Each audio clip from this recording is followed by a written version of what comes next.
Welcome to the Lemonade Stand Stories podcast. Tune in every Thursday as we share inspirational stories from the world's greatest creators, entrepreneurs, and go-getters about how they've turned life's lemons into lemonade. And now, here's this week's host, the president of Lemonade Stand, John Roa. And I'm here with Bennett Maxwell of Dirty Dough on the Lemonade Stand Stories podcast. Bennett, so excited to have you today. How are you doing, man? Dude, I'm doing good. I'm excited to be on here.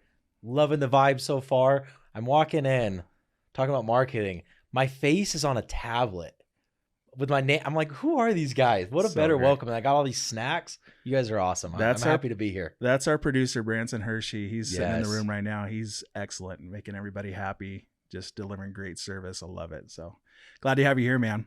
Well, I'm excited to talk to you today. There's a little bit of an interesting story in how we connected. And I wanted to kind of go through that, go through some of the stuff you've been working through, with some, if you know the Utah Cookie Wars, hashtag Utah Cookie Wars, you might have heard about that if you're out here in Utah. I'd love to talk a little bit about that today, but overall, I just wanted to hear about your story because I thought it was really cool when we met last and wanted to share that with our listeners. Yeah. So 3.5 years ago, early 19, I'm looking at buying a franchise, so I looked into the Crumbl model. I'm like, man, this is a cool company. But I stopped looking at it as soon as they told me it was owner operated only. And I was like, that's cool. But like, am I going to go move to Albuquerque to run a cookie business? I wanted to exchange time for money, right? Not quit my other job and go do this. But it got me interested in the cookies. Then Dirty Dough was started by a guy that I went to high school with. And he posted on Facebook, hey, I have a delivery cookie company and I want to go into like an actual retail storefront. So he was looking for investment capital. I invested. I was in San Diego at the time running a solar company. And anyways, March 2020, talking about like a month to open up a restaurant. That is crazy. So you opened your first restaurant March of 2020. March 2020, literally the entire world shut down. So it was like 2 days before our grand opening. Oh my gosh. Was like all the government closures and stuff. So anyways, talk about timing. So that happened. I'm in San Diego and Crumbl opens up in Point Loma and they're crushing it.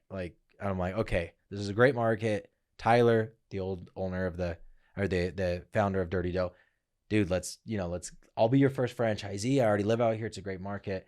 And long story short, he just said, nah, I want to go back to Utah. Like, this stuff sucks, basically. Like, I'm just burnt out. So he's not filling the cookie business. He wasn't filling the cookie business. I mean, he was the owner operated model, right? Like working the 80-hour weeks. Yeah. He dropped out of school. He only went there for school.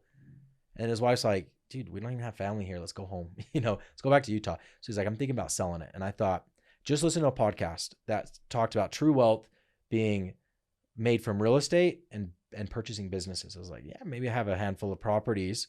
Never bought a business before. So that's I did it kind of on a whim. I've never been in food, never been in franchising, but I saw what Crumbl did. And I've always had the mentality of what are other people doing that I can't learn, right?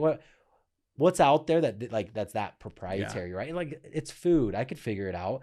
And more than that, it's like, I'm a business owner in San Diego. If I could figure out how to run a food restaurant, in a different state remotely, then man, isn't that a cool model? How many other entrepreneurs would jump on that? They have a little bit of capital. They know how to run businesses. They just don't know how to bake cookies. Right. So that's what I did. I bought the company and then we set off to make it the most simple food franchise model in existence. And how we do that is we do a centralized production model. So now looking at, if somebody's buying a franchise, a franchise is already kind of game plan, right? Like, here's what's working for other people. But the money to now invest in one of these is a lot lower because you don't need to buy mixers. All of that's done at a corporate level. Right. And then we get huge discounts on cost of goods because we centralize everything. We don't have to go through the middlemen. Then we mix 1,500 cookies at a time with a professional baker. So now the franchisee doesn't have to hire anybody, right? And then we portion that through a specialized machine that gives us a 3-layer cookie, which don't exist anywhere else. So now all that is left for the franchise to do is pop in a cookie into the oven, right? Yeah. So that's the model that we went for, so we can have more passive investors. It's amazing. So you're talking about 3-layer cookie, and I've had I mean, look at me. I've had way too many dirty dough cookies. By the way, you didn't bring any today. I was already late. That's I all would right. have been. That's all right. We'll forgive you this once, but no, I owe you cookies forever. No, dude, you're so great. This dirty dough cookie is legit. I've had a lot of cookies in my life. This one's way up there. It's one of the best cookies I've ever had, if not the best. Thank you. And that 3-layer, I don't even know how you do that. I'll explain a 3-layer cookie. Okay. So you look at a cookie, it looks like a peanut butter cookie. It's because it's peanut butter dough on the outside. When you break it open, there's a chocolate dough in the middle, and in the very center, there's hot fudge. So you have every word you said right now is like just amazing. Yeah, it's just. I mean, this model was. It just costs a lot, frankly. I mean, we were into it multiple $1 million before we opened up a storefront. You know, like there's a lot on the back end to make it easy for the franchisee. But that's the model that we went for, is how do we kind of go in big picture. My mission statement is to find joy and fulfillment despite life's dirtiness in myself and others. So the despite life's dirtiness, obviously it's a play on dirty dough, but it speaks to the fact that we don't need to be perfect, right? Life doesn't need to be perfect for us to be happy and fulfilled. Okay, so how am I trying to do that? One is mental health, right? Let's get our mind right, our mentality right. And then 2, what has brought me fulfillment and joy in life? Entrepreneurship. Wow. So I want to lower that barrier of entrepreneurship for other people. And that's what I'm going for with the model, is let's make it simple. So other people that maybe wouldn't have ever want to be an entrepreneur, they're like, I'm going to give a stab at it. Right. And you were telling me, I think their costs for your franchise, like to start up, is way cheaper than if you were going somewhere else. Compared to like a Crumbl or half, maybe a little bit less than half. So crazy. That's amazing. Okay. So did you have this cookie? Was it already kind of created when you first started, or did you guys work on this after you got involved? Like, we changed everything. I mean, other than the name Dirty Dough, I don't think anything's the same. The colors, the branding, the messaging, the purpose, every single employee to every recipe was redone. Wow. So you come into this thing, you change the business model completely, and you basically get established right in the middle of the pandemic, right at the beginning, March of 20. So yeah, that's when the first store opened. I bought the company in like January of 2021. Wow. So it had already been going a little bit. Okay, great. So you're going. Things are starting to grow, probably slowly and surely. What's happening now? Like, what's the next step in this as you are starting to grow here? So we started franchising in December, built up a good team, had an amazing advisory board, and then hired a CEO that grew her company, Maui Wowie Smoothies and Coffee, 0 to 700 locations, sold it. Anyways, just high level people like that. And then we started franchising, in December of 2021. So it took us, basically a year to kind of redo everything, find the machines that we want to do, buy a truck, start building out a warehouse, all of that stuff to franchise it in December. And now, we just hit 200 stores that we've sold. That's incredible. So 7 of them are open, 2 mobiles and 5 brick and mortar, and then a lot more to open up. That's amazing.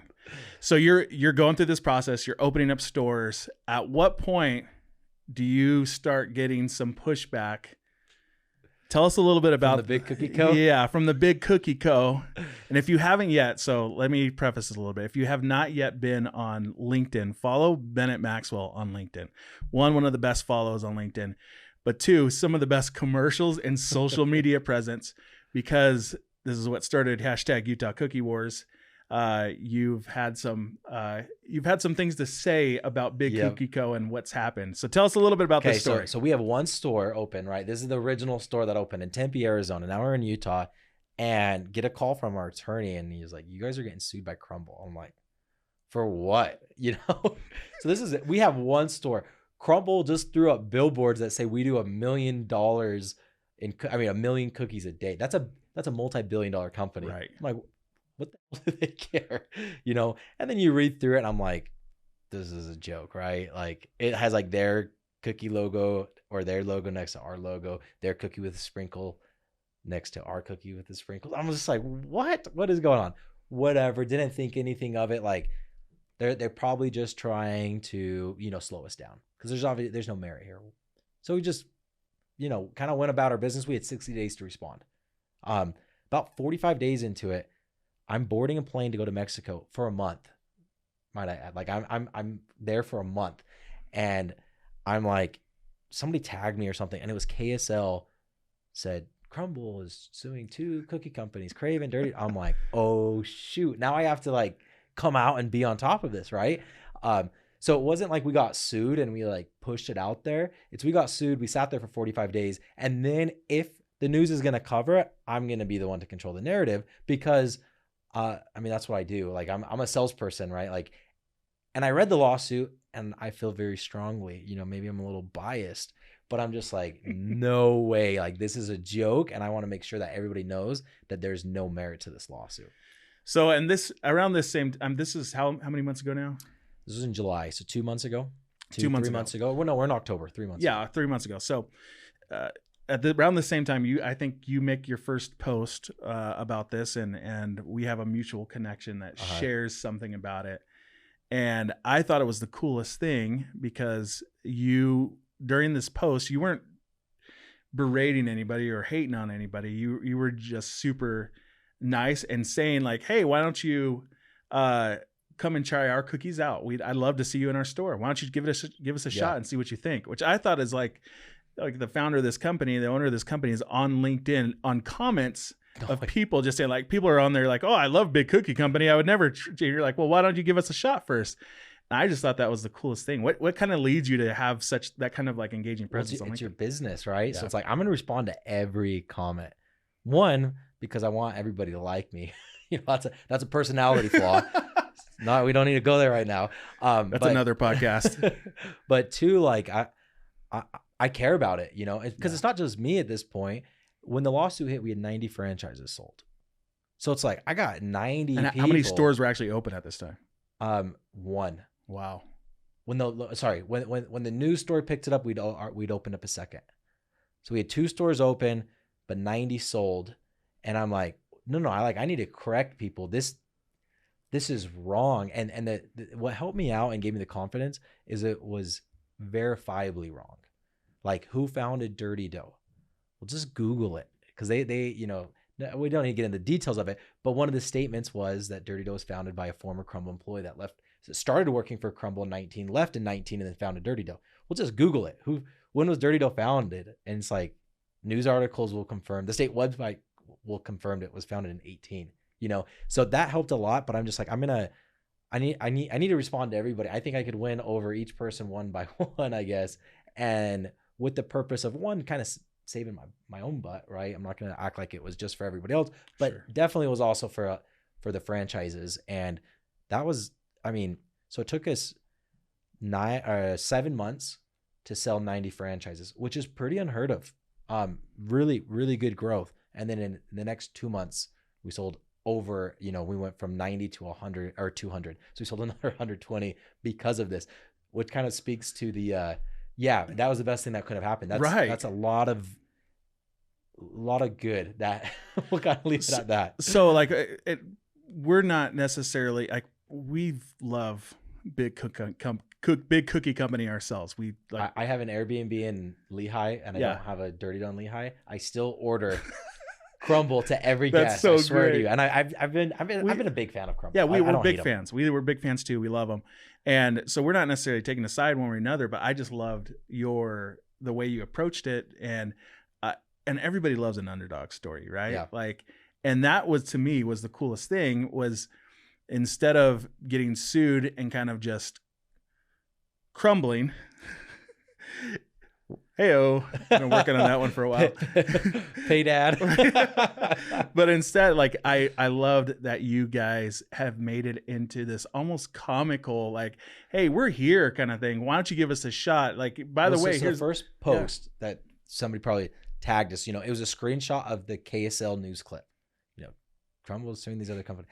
And because the lawsuit legitimately had our cookie with sprinkles next to their cookie with sprinkles, I'm like, Crumbl's $1 billion company. We have 1 store open when this lawsuit hit, and you know, over sprinkles. And then I said, like, watch out, grandma, hide your sprinkles or you're next. Right? A stupid thing and a silly thing to say. I just snorted. But man, it's a silly lawsuit. So like, that was the first thing. And then it was like, hey, how are we going to respond?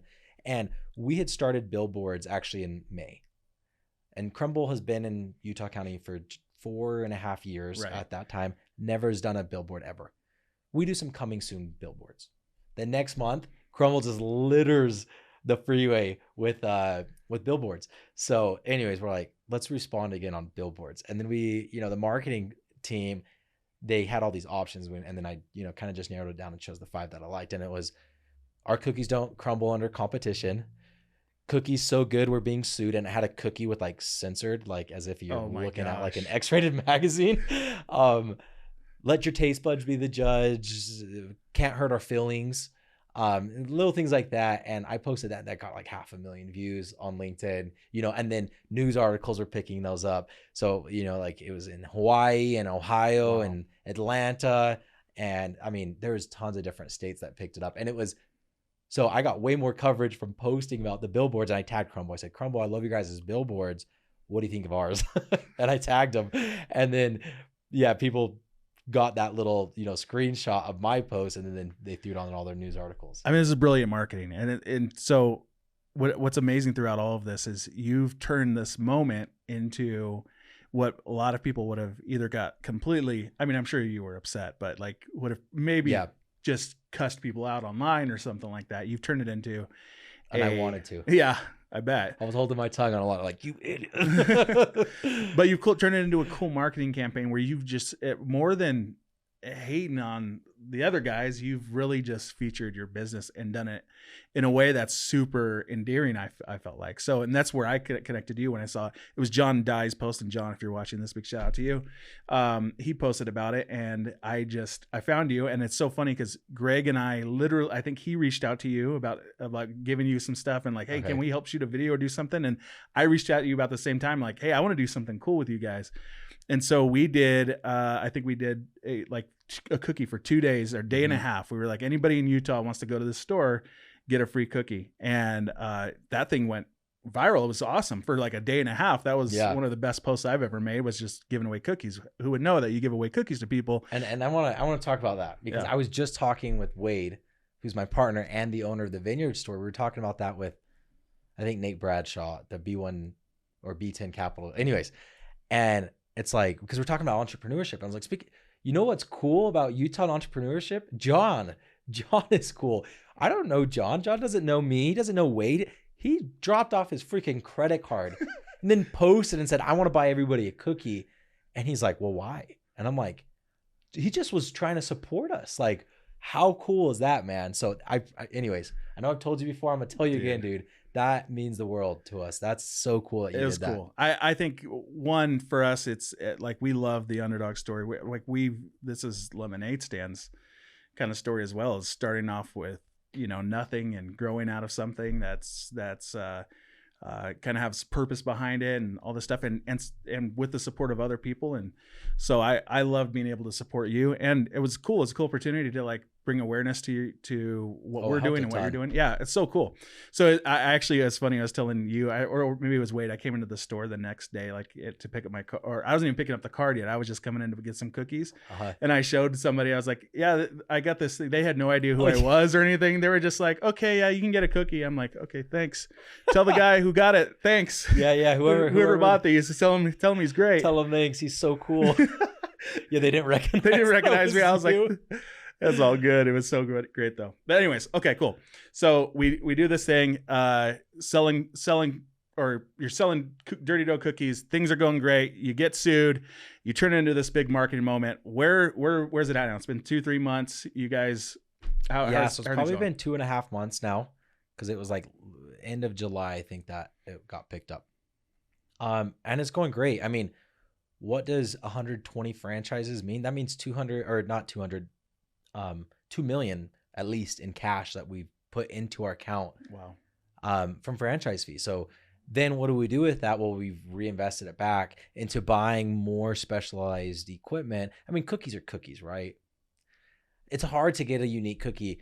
Our 3-layer cookie, we are the only ones that have that. So I'm telling you, like, I know cookies are just cookies, but these are good cookies. Okay. I'm the one doing the hard sale today. Go get a dirty dough cookie. Get some cookies. They ship to all lower 48, right? Yes. We do some shipping, but you gotta wait till we open our stores, try them fresh. Yeah. Great. So anyways, we were now able to, I mean, just have a lot more money to reinvest. So we just bought a bunch more machine. Like one of them makes an like an open face, like cookie.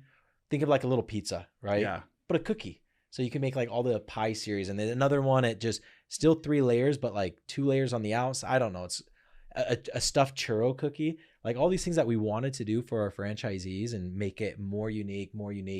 We want to get products that you can't make by hand, because every other cookie company only does hand, by hand. So we want to separate ourselves, and it allowed us to do that and make some other really good hires. We just hired a guy, and he's been 3 weeks now. He was the director of global operations at Domino's. 4 years in a row, opened the most stores that Domino's had opened on a corporate side. And then he was COO of Costa Vida, the 120 locations, highest operating role. And then he was the CEO of Suing. And, we were able to hire another super solid team member because of one, probably the exposure of the lawsuit. Right. That's how he probably found out about us. But 2, just the extra capital. So yeah, the billboards, just posting on LinkedIn. We did some kind of like somebody texted me at like 8 p.m. and it was like a chocolate chip cookie with spam inside of it. And he's just like, ha ha ha, I thought of you. So I immediately grab it, threw it on LinkedIn, and I'm like, hey, Crumbl, like, is this cookie different enough for you? We'll even serve them in a red Solo cup, and then hundreds of thousands of views and things like that. And then somebody did some videos for us, which were pretty funny. The videos are really funny. We did it another one this morning, and we have our last one in this series, at least, coming out on Wednesday in 2 days. So speaking of like the outlining the difference, what these videos were, it's like, let's make these into sales videos, so they have a long utility and not just addressing the lawsuit, while still addressing the lawsuit. So the lawsuit talks about us copying their business, right? Their recipes and their processes, their store schematics, where our pitch to our franchisees and the public is, well, we're half the cost, half the labor, half the waste with the more unique cookie, because we centralize our production.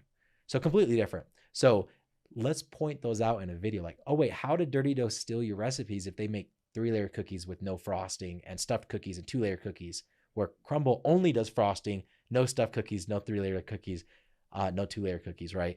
And how are we operating out of 722 square feet, so little things like that. So we did turn it into like, look how different we are. Let us sell you on our business model while addressing the lawsuit points. But it's more of the, hey, can we get some potential franchise sales out of it? Yeah. By focusing on the differences between our business models. So what's your goal? What's do you want to be Crumbl size? Do you want to just what's the end goal in this? The goal is 1,000 stores with 1,000 wellness centers. So a wellness center, we will be converting old classrooms in K through 12 schools to a wellness center for kids to proactively work on their mental health. Wow. So it's, yes, we care about anxiety and depression, suicide, all that, but I've never struggled with any of that. And I'm very big on mental health, because that's what brings me joy and fulfillment. So I want it to be more widespread, of just like, we know we should brush our teeth every night, and we know we should go to the gym every day, but do we know that we should be working on our mental health every day? Right? So that's what my goal is to do in these wellness centers. And every franchise will open up at least one wellness center. So we want 1,000 stores, 1,000 wellness centers, and then 5 years we'll exit. So where did that come from? What's this? I have kids, and the stats are very alarming. Do you have any kids? I have 5 kids. Okay. I thought you did when we met up in the woods. Do you have any daughters? I have 1 daughter, 4 boys, 1 daughter, and she rules. How old is she? She's 5 years old. Okay. I got a 5-year-old daughter as well. She's my oldest. I have a 5 and a 3-year-old, and then a 1-year-old son. The stats from 2010 to 2015. So 2010, social media wasn't really a thing, right? 2010 to 2015, it was. And everybody, Gen X, Gen Z, all of that. The self-harm. So this is not like we're reporting more anxiety because we're more comfortable talking. No, this is hospital admissions due to self-harm. It went up 189% in young girls. Like, this is like 9 to 14. And I'm like, what the heck? What do you do as a dad? So that got me worried. Then I had a cousin have a suicide attempt in 6th grade elementary school. Crazy. Then I had my daughter start watching YouTube at 4 years old. and comparing her life to this other girl's life. Like, daddy, she went here. Daddy, her dad took her there. You know, I'm like, that's not real though. Like, do you see her crying? Right. Does she fight with her brother? And that's kind of looking at like the core of our business is we're fighting against the Instagram mentality of right. You have to look perfect, right? No, you don't need to look perfect because life's not perfect. So our cookies are supposed to represent the messiness and dirtiness of life. But guess what? They're still pretty good, right? And that's what we're going, which is actually, complete opposite of Crumbl. Crumbl is the perfect, pristine pink cookie. It has to look perfect. We want ours to look ugly. I'm going to freaking poke your cookie before I give it to you. So that's what life happens, but taste it. It's still good. Right. You can still enjoy it. Can hear some laughter over there with our producer. You sold Branson. Anyway, so that's what got me started on it. And then I'm like, okay, well, who else is being affected by the mental health crisis? Well, 16 to 25-year-old girls who works in a cookie store. Like, man, what I've been given this opportunity. I have 200 stores. That's thousands, tens of thousands of employees potentially, right? Like, how can I affect them? How can I help my kids? And then how can I just help the general public? But that's what got me into it is let's focus on being proactive. And when my daughter asks me, hey, daddy, do I look cute? I say, yeah, you look cute, but does that matter? What does that matter? And she'll respond because I do it to her all the time because she's very much into that. She wants to wear the dress and at 5 years old. And I'm like, even my 3-year-old, same thing. My daughter owns every single one of the Disney princess dresses. Okay. And she wears probably 4 of them a day. Like she just randomly throughout the day, and she comes down, how do I look in this one? I'm like, I've seen this one 7 times this week already. Great, honey. But you're beautiful. But like also you need to do your chores and work on your homework because that's what's going to really matter at the end of the day. Yeah. So I mean, now she asks me all that's just, do I look pretty? I say, yes, but what matters? Yeah. And great. She'll respond because, kind of like, how do I want her to respond, I guess. But right now it matters that I'm happy, that I'm helping other people be happy, right? That's what I want her to focus on. And then that's what I want other people to focus on as well. Like, am I happy and am I helping other people be happy? Not who cares what you look like, I just don't think that this is that something you struggled with yourself growing up? How I look like? Oh, dude, 100%. As far as like my self-worth is attached to what John thinks about me. Wow. You know what I mean? High achiever, like straight A student, captain of every sports team, all state, all of that, because it's like, well, if I can have these achievements, then people will like me. Well, I didn't have anybody teaching me that that's not going to get me satisfaction. Like it does momentarily, like it feels good. Like, hey man, you did a good job. Right. And it's like, but when I'm alone and I'm on a hike and I'm just like, this is miserable. I don't like being in nature. I don't like being by myself. Like that's what I wish I would have learned. Right. Like that it's not about the exterior factors. Because if it is, and I can't control those, I can't control if you're going to give me a compliment. I mean, to a certain extent I can, but how do I just like be cool with me? Right. So that's what I'm trying to instill in my daughter is definitely what I struggle with. Yeah. Wow. That's so good. I love that. And so you're doing something else too. I heard recently you're also starting a podcast with kind of a similar theme, right? It's kind of working through this. Deeper than dough. So it's more than money and kind of a personal journey that I've been going on for just over a year. Sold the solar company, lied to myself for years, telling my wife and my kids, hey, I'm working late for you, right? I'm working late for you because one day I'm going to have money, and then with that money equals time. And with that time, I'm going to take you guys on vacations. And that means I'm with you and I'm happy, right?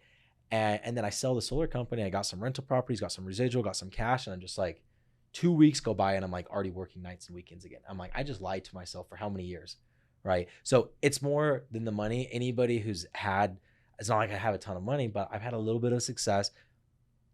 You don't get the joy and fulfillment from that. There's something else to it. So what is giving us the joy and fulfillment in life for ourselves? And then how are we helping other people do that? So that's what the deeper than dough, right? More than money, and then dough, because dirty dough, Get it. I get it. It's good. So what gives you that joy and fulfillment now? A lot. I mean, my family. Speaking of like how I was raised and my desire to like be a high achiever, to be liked, I don't need to do that with my 5-year-old. she freaking loves me. You know what I mean? That's the best part about being a dad. My 3-year-old loves me. My 1-year-old, he freaking loves me. My wife loves me. It doesn't matter if I had a good day, if I had a bad day, if I made the sale, if I didn't. None of that matters to them. They just love me. So like being with them is priority. So do I have to work hard to own a solar company, to sell it, to take them on vacation, to be with them, to be happy? Or can I just be with them every night and be present with them, right? So that's what I like. Definitely get a lot of joy and fulfillment, satisfaction from business. Like what I'm doing, I love that. Helping other people, like saying, hey, I think I can help 1 million kids. I think I could educate 1 million kids. That makes me feel good. That's great. Right. So, and then being with friends, I still have the same friend group from literally Orem Elementary. Then we went to Lakeridge Junior High. Then we went to Mountain View. Wow. And we played Fortnite last night together. There's like 10 of us.